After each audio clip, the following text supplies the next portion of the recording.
So shalom everybody, namaste, namaskaram, good evening to all of our viewers in Israel, India and Europe, and good afternoon and good morning to our viewers in the American continent. Thank you for joining us. The Indian Jewish Heritage Center, together with the Cochin Jewish Heritage Center in Nevatim, are very happy to host you for our 89th talk in Heritage on Zoom program. Today was Holocaust Day in Israel, and we are very happy to have Mr. Mark Sofer, who will tell us about World War II, the Maharajah of Navanagar, and Polish refugees. Today, we are very honored to host Mr. Mark Sofer. Mark was born and grew up in Mumbai to Mother Kitty and Father Sasson Sofer, a young brother to Abi. He studied in Cathedral School in Mumbai, and when he was 18, the family immigrated to London to join Abi that was already there. He studied his bachelor's in economics and accounting at the London School of Economics and started working in an accounting office. He also worked at a youth club where he met Hilda Gabai, and the love flourished. They got married and emigrated to Israel. In Israel, he worked in a construction company, and in 1995, he was appointed as the manager of the Lady Davis Fund, where he worked until retirement 2 years ago in 2020. Mark is also a volunteer board member in the Indian Jewish Heritage Center, and he is also an active member of the Indian Baghdadi community and gives a shiur in their monthly meetings. He loves Indian food, he loves singing, and mainly he loves eating kulfi. Hilda and he are living in Mevaseret Zion. They currently have 3 kids and 14 grandchildren. Mark, the stage is yours, please. First of all, I'd like to thank my wife, Hilda, for answering all my roars of frustration and of rage when the computer refused to do what I wanted it to do. And she answered every single one of those roars with such grace. And I'd also like to thank her for sorting out all my technical problems with supreme tolerance. Avner Isaacs, revered chairman of IJHC, who is the indefatigable spirit that animates these Zoom meetings, thanks for helping me out with the presentation and for all your useful suggestions. I really appreciate the help, and particularly the patience you extended to me, the IT dinosaur in the room. I might just mention that this is the very first time I've given a lecture on Zoom, and this is the very first time I'm giving this particular lecture. Now, I was born in 1944, as Avner said, and I was privileged to enjoy the first 18 years of an unforgettable life in Mumbai, in an atmosphere of complete civil and religious freedom. I studied with Indians in school, and I lived my day-to-day life among Indians, all of whom invariably accepted me into their midst with the warm hospitality and with the affection they're famous for. Now, gratitude is a central concept in Judaism. Translated into Hebrew as hakarat hatov, it means the recognition of something good that was done to you. Now, in 2017, I was present at a reception in Tel Aviv by Ruth Solomon and Sam Marshall for the Indian team to the Maccabi Games. The guest of honor was the Indian ambassador to Israel at the time, His Excellency Pavan Kapoor. Now, I took the advantage of the opportunity I had to approach the official representative of the government of India in Israel and to thank him for the safe refuge his country generously granted to 3 generations of my family and my community at a time when my brothers and sisters were being slaughtered in Europe. Indeed, Jews have been living in peace all over India for centuries, and the telling of this story is my way of giving a tiny bit back to the India that protected me and sheltered me for the first 18 years of my life. Now, the story I am about to tell you is substantially different to my own. Today is Holocaust Day, but I will be dealing more with India and with Poland than I will be with specific Jewish Holocaust survivors.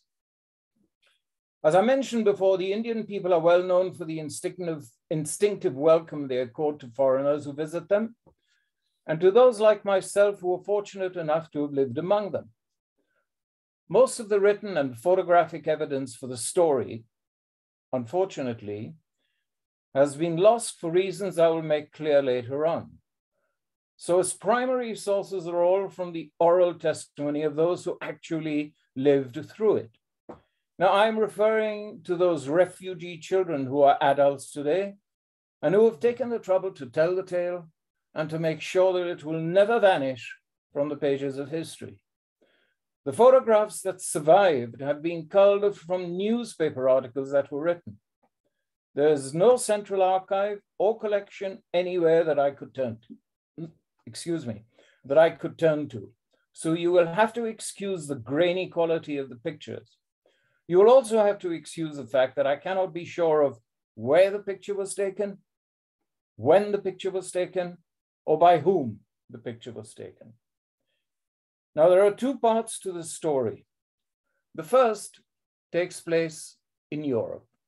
In August of 1939, while seeking to neutralize the USSR on its eastern flank as it turned its face west to attack France, Nazi Germany signed the infamous Ribbentrop-Molotov Pact of non-aggression with Soviet Russia. Now, the pact had a hidden clause, and that hidden clause was the carving up of Poland. In 1919, the Versailles Treaty formally established Poland as a sovereign and independent state on the world stage. 20 years later, the Nazis and the communists secretly agreed to wipe Poland off the face of the earth.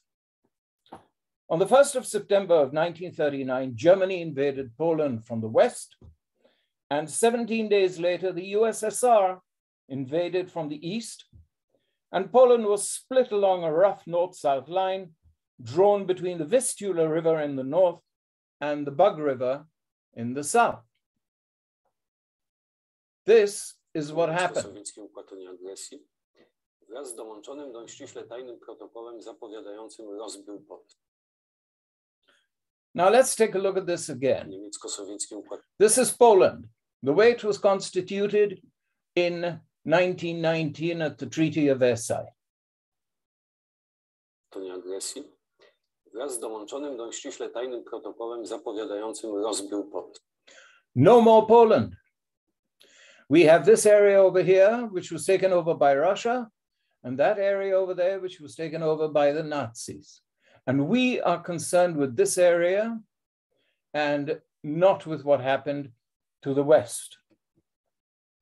Now, from February of 1940 and until June of 1941, Soviet authorities organized 4 large deportations of prisoners from the eastern part of Poland, this part here, to work in the Soviet-run labor camps in remote parts of the USSR and Siberia. That, of course, was what Alexander Solzhenitsyn called the Gulag Archipelago.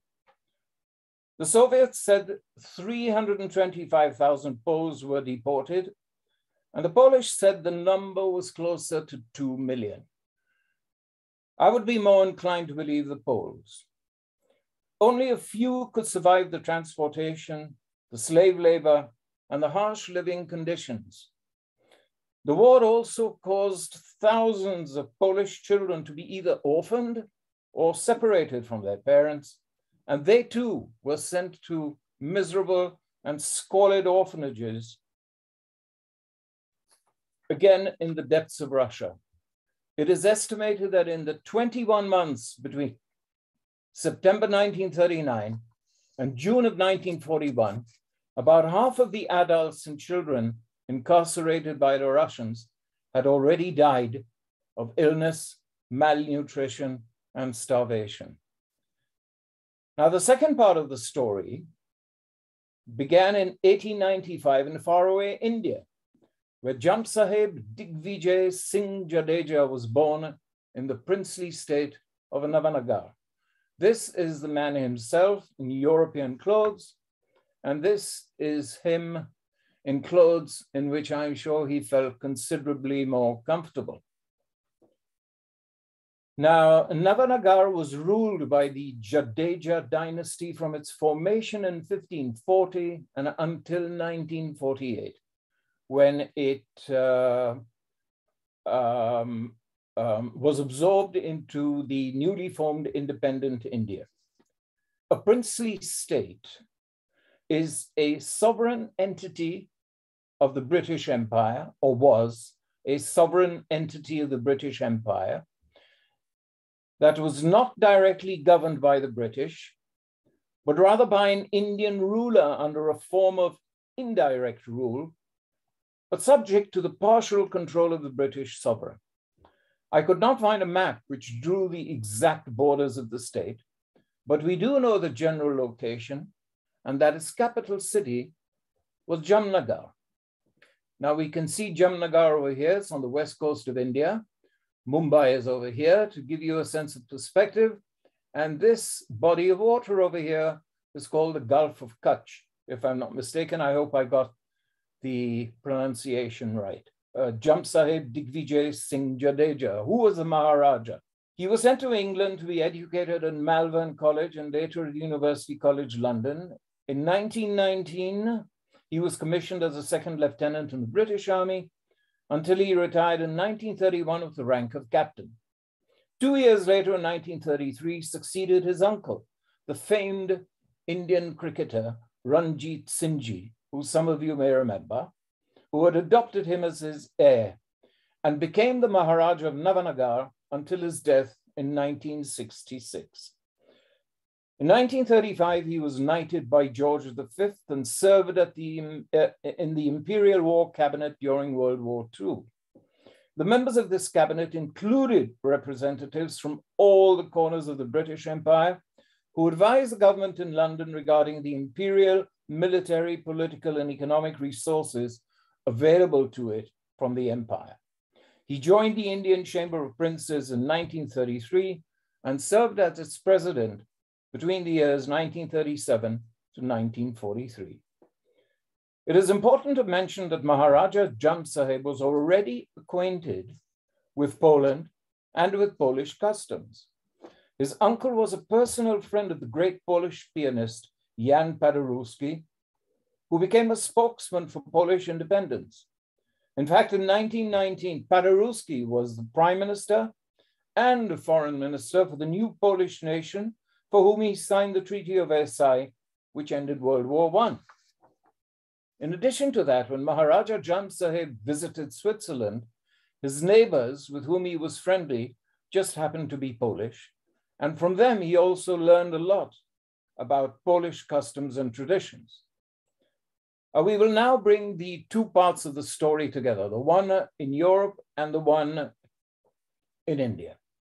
The Nazis had conquered France by June of 1940 and picked up Denmark, Belgium, and Luxembourg along the way. They immediately turned their attention to England, which, however, had no land border with Europe. So any attempt to conquer it would have to be conducted by sea, which is probably why it was called Operation Sea Lion. The Luftwaffe was sent to neutralize Britain's air defenses and prepare for the invasion. Between July and September of 1940, the Nazis relentlessly targeted Fighter Command and bombed England in huge punitive raids against its civilian and industrial infrastructure. This was called the Battle of Britain, which the Nazis lost. So their plans to invade England had to be temporarily shelved. In June of 1941, and in violation of the Ribbentrop-Molotov Pact, which they had signed only 2 years ago, of non-aggression between Nazi Germany and Soviet Russia, the Nazis launched Operation Barbarossa and invaded Russia. There being no honor among thieves and totalitarians. Faced with this treacherous move by his partner in moral turpitude, Stalin suddenly found himself attacked by his former ally and compelled to enter into an alliance with the capitalists he had sworn to overthrow for 30 years already. So when Hitler's army invaded the Soviet Union in 1941, the USSR announced a general amnesty leading to the release of all the Polish prisoners from the labor camps. Now, this was done mainly with a view to forming a Polish unit within the Red Army to fight the German forces. Stalin needed soldiers. And the German forces were fast advancing into the USSR. Some 79,000 Polish men joined an army commanded by General Anders. According to other reports, there were at least another 650,000 Poles who were recruited into different units of the Red Army. Now, one of the recruits to General Anders' army was this young man. I don't know whether any of you can recognize him, but this young man turned out to be Menachem Begin, future Prime Minister of Israel. Yes, he was one of the recruits to General Anders' army. Now, more significantly, many children, most of whom were orphans, were also released under the amnesty, but there were two problems here. The first one was that they had no place to go back to. There was no Poland. And the second one was that nobody wanted them. General Sikorski, who was head of the Polish government in exile, wrote to Churchill and begged him to save the children, but he was refused. Requests to countries from all over the world fell on deaf ears, and these vulnerable little refugees remained without anyone to adopt them or extend to them the help they so desperately needed. Now, the plight of these children became known to Maharaja Jam Sahib, who represented India in the Imperial War Cabinet. He was deeply moved and very, very distressed by the suffering of the Polish nation. And he began to apply pressure on the British, who ruled India at the time, to accept the children, but he was refused.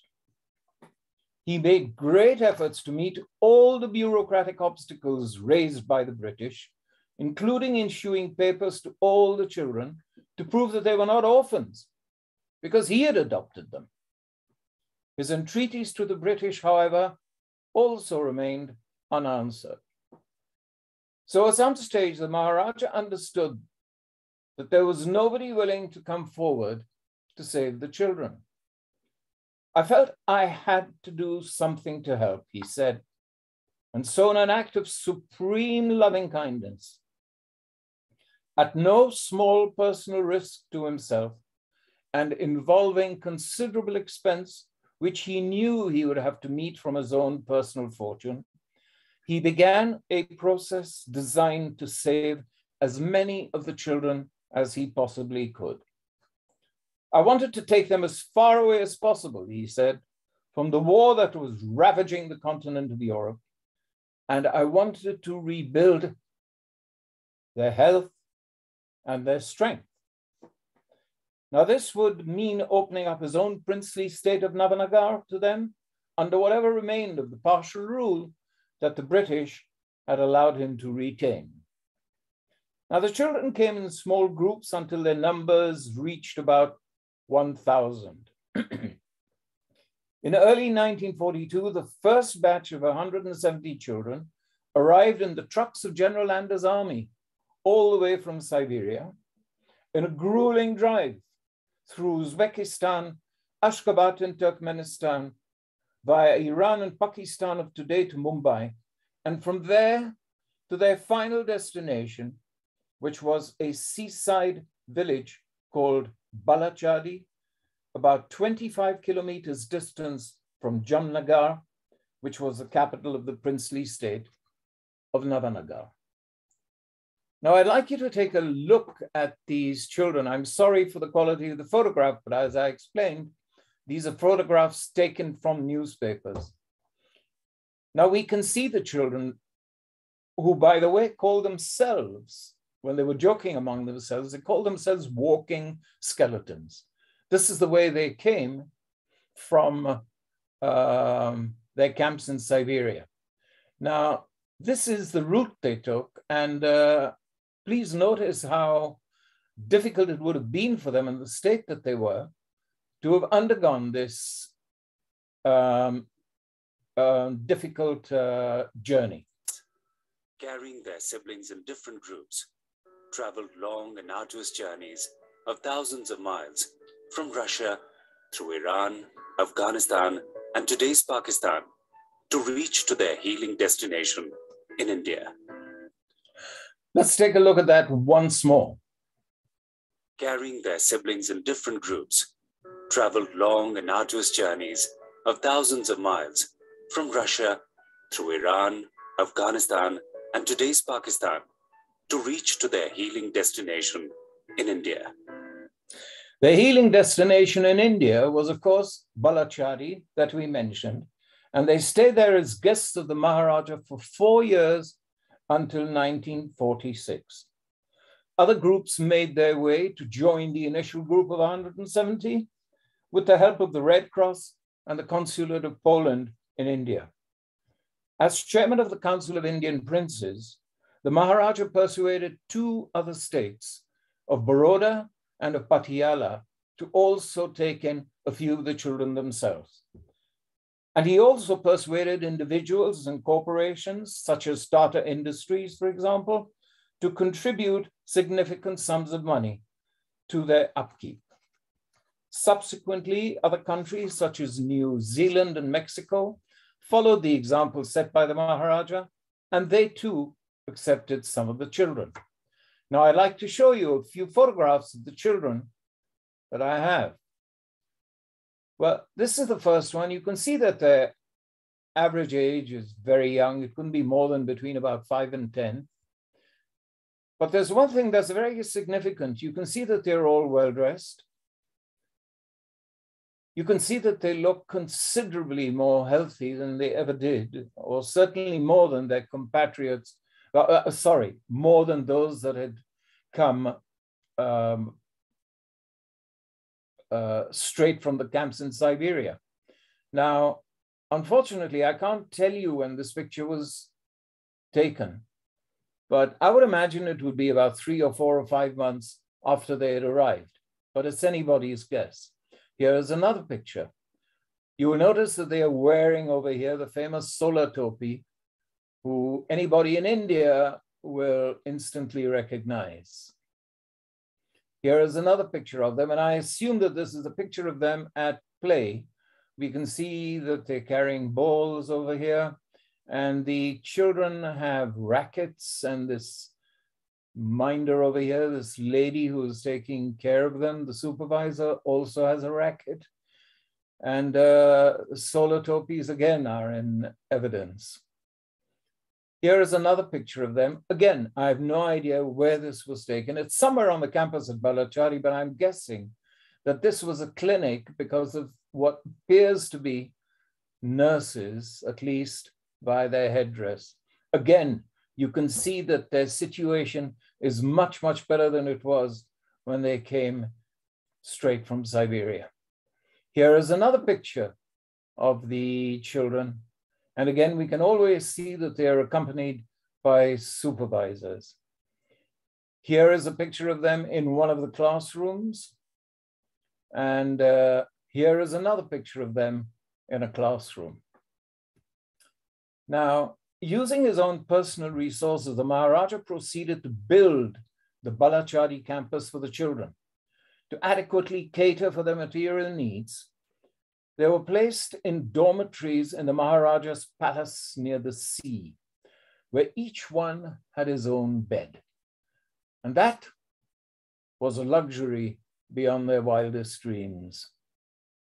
The campus had more than 60 buildings, including a chapel, a clinic, laundry rooms, a stage to hold Polish cultural programs, a community center to hold Saturday evening dances for growing adults. In other words, there were teens as well who had come in groups with the children. We can see them over here. They certainly look older than the ones we saw before. And I would assume that this is the community center, although I have no idea that it really was. The Maharaja also made sure that they had sports grounds. And here at least we have a caption which says that the best camp soccer players are photographed here before the victorious match against the Indian sailors that they played in May of 1946. Now, May of 1946 would have been about a few months before they left India. Now, medical attention was always available for them, and many children remembered with gratitude the professional care of the doctor and his staff. Today, the campus at Balachadi is the home of the Sainik School for cadets considering a career in the Indian military.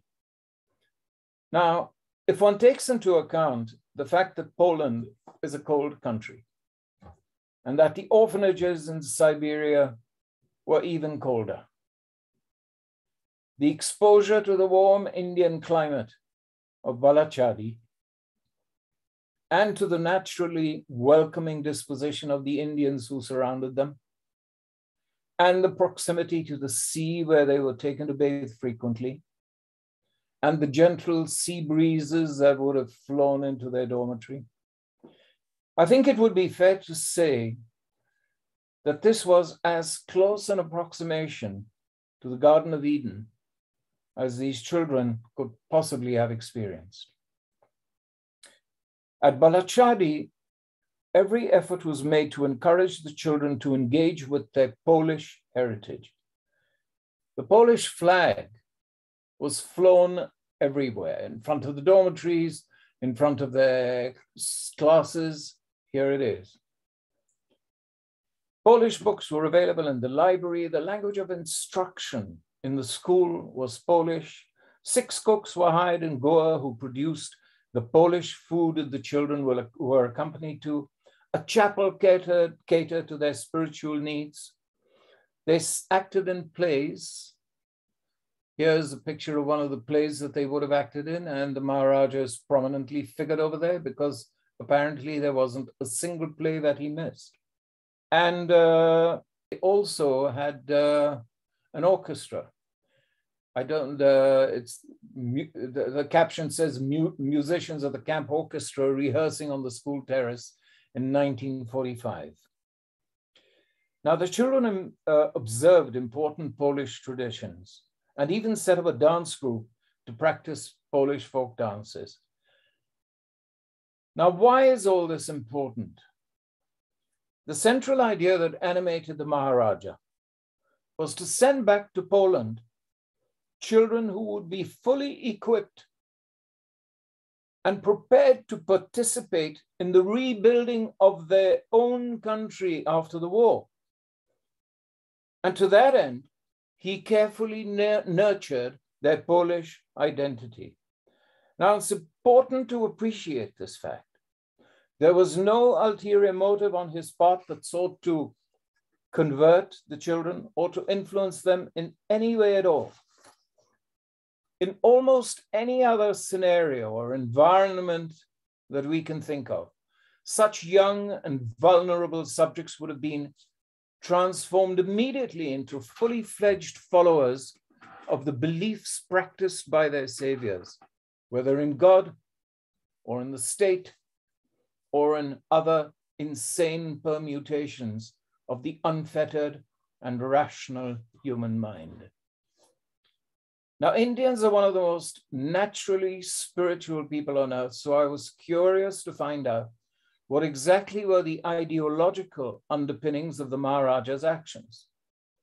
In his own view, he would always downplay his humanity, claiming that it was no more than an expression of an ancient Hindu thought called Vasudev Kutumbakam, which means all the world is one family. Now, this is considered to be one of the most, or if not the most important moral value in Indian society, so much so that it is engraved in the entrance hall of the Indian Parliament in New Delhi.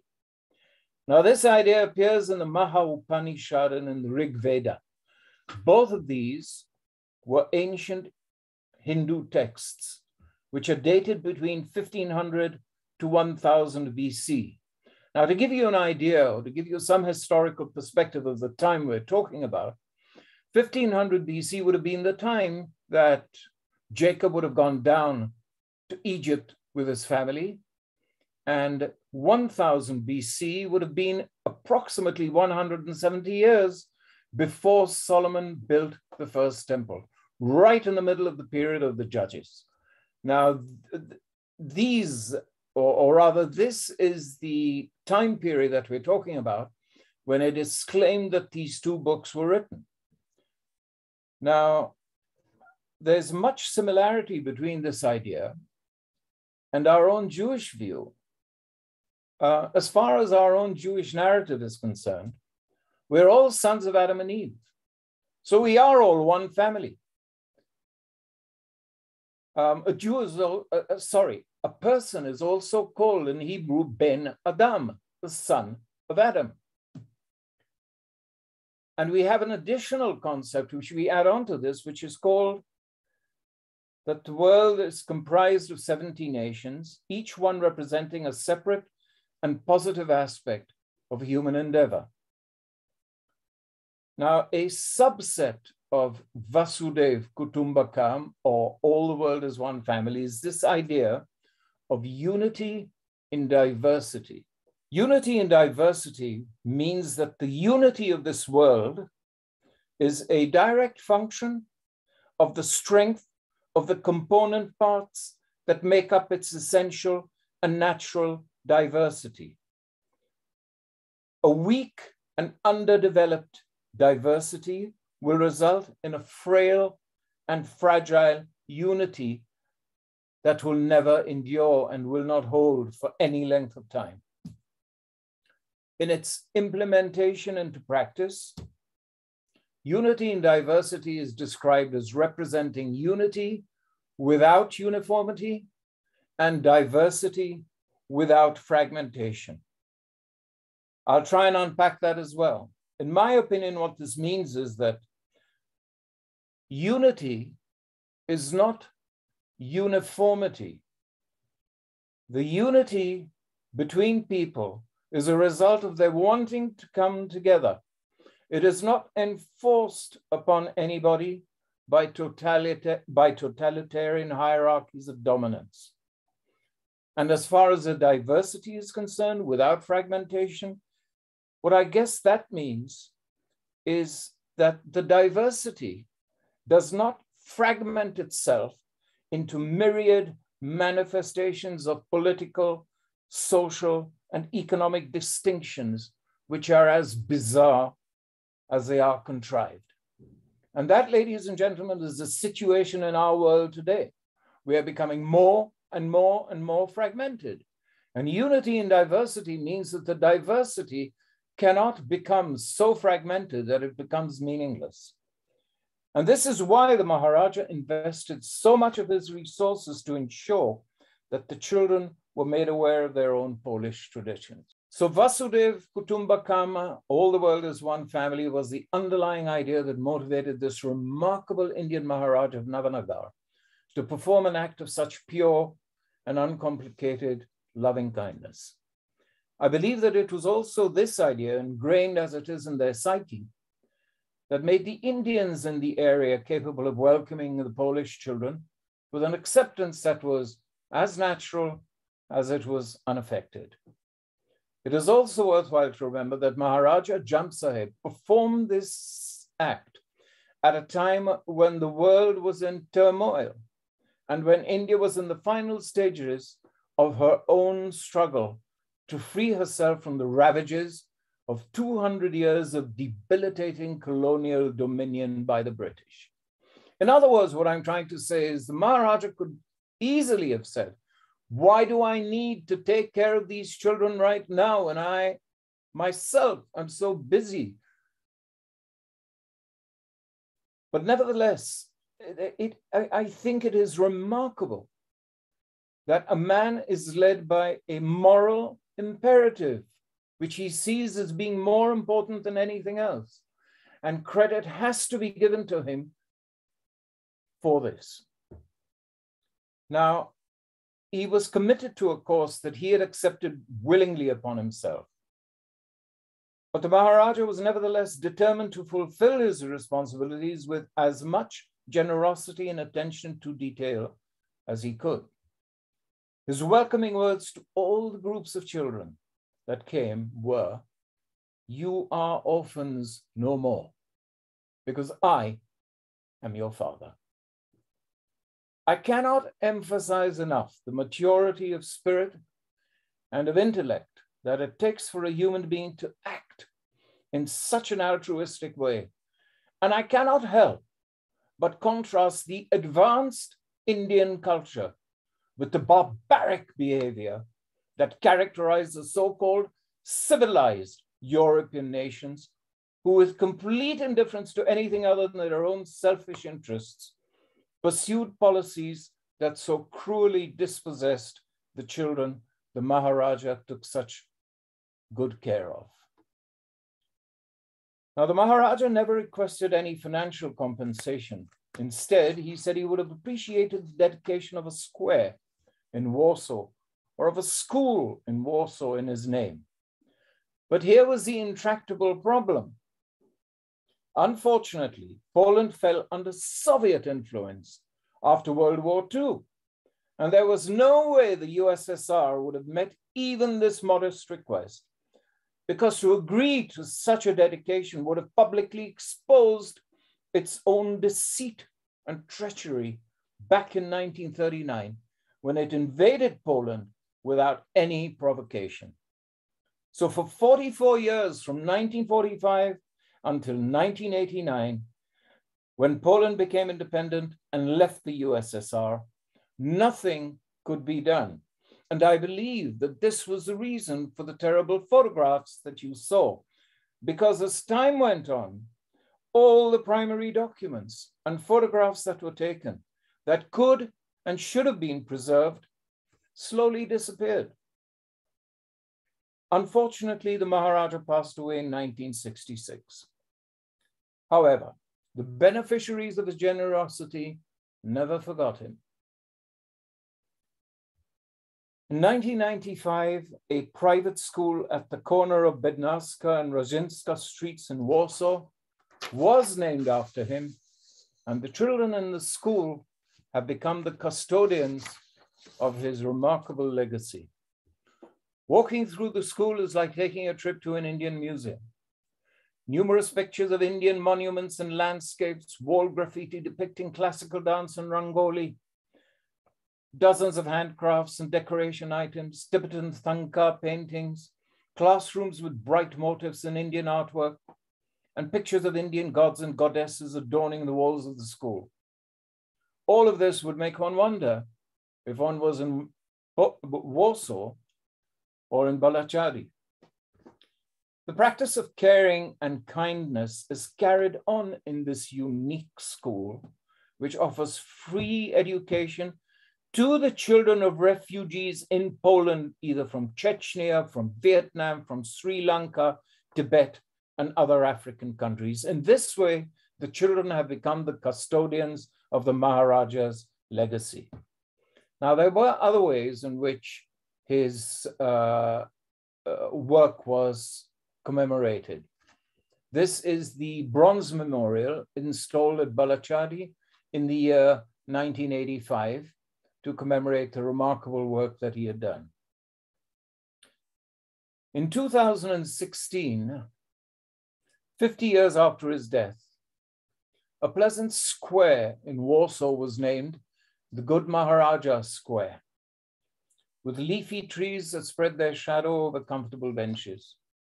In the same year, the government of Poland honored the Maharaja. Oh, by the way, before I leave this, I've got some photographs of the dedication of this square. Here we see some of the people that had come. Here we see the monument that was unveiled at the dedication. I'm assuming this is the Indian ambassador to Poland. Here is another picture of the monument. And this is the way it stands in the park today in Warsaw.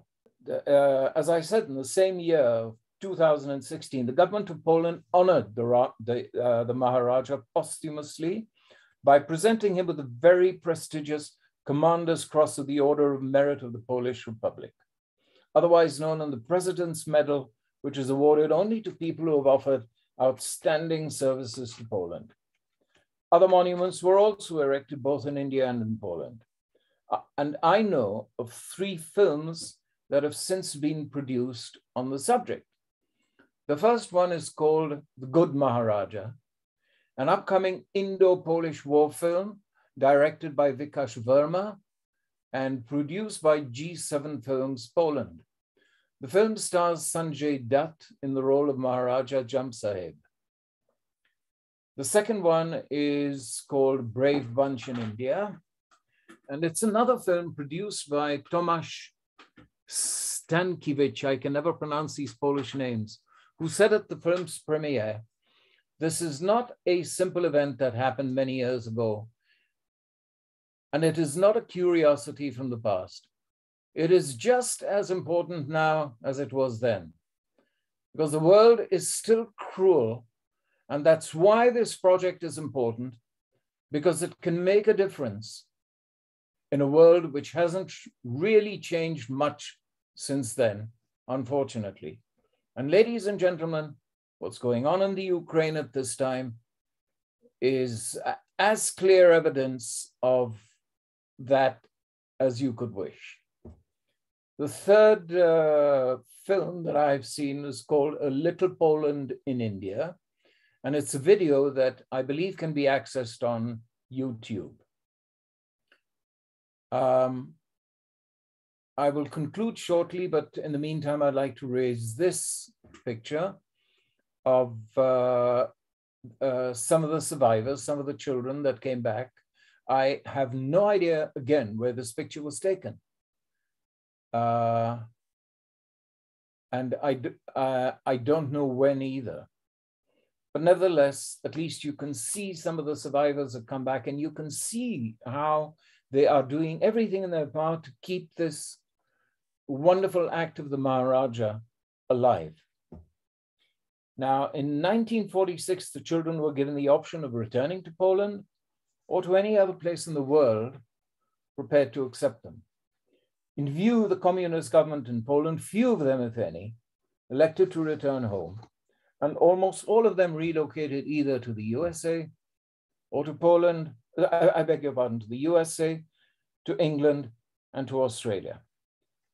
However, there's one story of the reunification of one of the families of the children that really stands out, if only because it's so typical of the way in which that awful period of World War II was characterized by the random movements of thousands of refugees forced to relocate, and by the uprooting of millions of people from the familiar and the recognizable elements in their lives to the uncharted reaches of the unknown. In 1946, one of the Maharaja's Polish children took his younger brother with him to find his mother, who was in Tehran, which was where she was forced to part with them some 4 years before. From there, the 3 of them began a journey via Iraq, Syria, Lebanon, and they finally ended up in Egypt, where they took a ship to Glasgow, and from there, they went down to London. Meanwhile, their father, who had fought in Romania, France, and North Africa, had also made his way to London, where he worked for Radio Free Poland, and finally, the family was reunited there. And I would imagine that this was a very typical story replicated over and over during the years immediately after the war. Today, we know that some of the children were Jewish, but we have no idea how many. Now, after this we know, by the way, after extensive inquiries that were conducted by Joshua Moses Benjamin, who was chief architect of the government of India, and by Ken Robbins, a scholar on Indian Jewish history, who wrote a book called Western Jews in India. Two Jewish survivors of the Maharajah's Polish children were, in fact, located in Israel, one in Afula and one in Petach Tikva, about 10 or 15 years ago, or even more. Unfortunately, no one was able to visit or interview them at the time, so we don't know anything about them yet. At the moment, the IJHC, the Indian Jewish Heritage Center, is in contact with Yad Vashem in an attempt to erect a monument there to the memory of the Maharaja. I would be grateful to receive any additional information any of you listeners may have on the subject that I was unable to cover. Thank you so much for listening. Thank you, Mark. In the Talmud, in Masechet Sanhedrin, there is a saying, whoever saves a single life is considered by the scripture to have saved the whole world. Right. And that means everyone and not only Jews. That is Tikkun Olam, repairing the world. Today, in the war of Ukraine and in Ethiopia, there's a war which the media doesn't mention quite as often. Refugees in many places in the world, hunger, diseases. The story of the Maharajah of Navanagar is an inspiring one, inspiring lesson for all of us to do what we can. So thank you, Mark, for picking up the glove, studying this subject, important subject, and preparing it in a short time, giving this amazing lecture. Really excellent. If there's any questions, we will ask, but you have quite a few comments, compliments, and as mentioned by Ran, the cousin of the Maharaja was the second chief of staff of the Indian Army. Information that you can get. And Ran also gave us another information that Begin, on the way after the war, came from Iraq, and he met, at that time, Captain Jack Jacob. Later on, the late General Jack Jacob. Ruth has some information about a survivor, Zygmunt Mendel in Petach Tikva. He also gave a talk to IGHC a few years ago.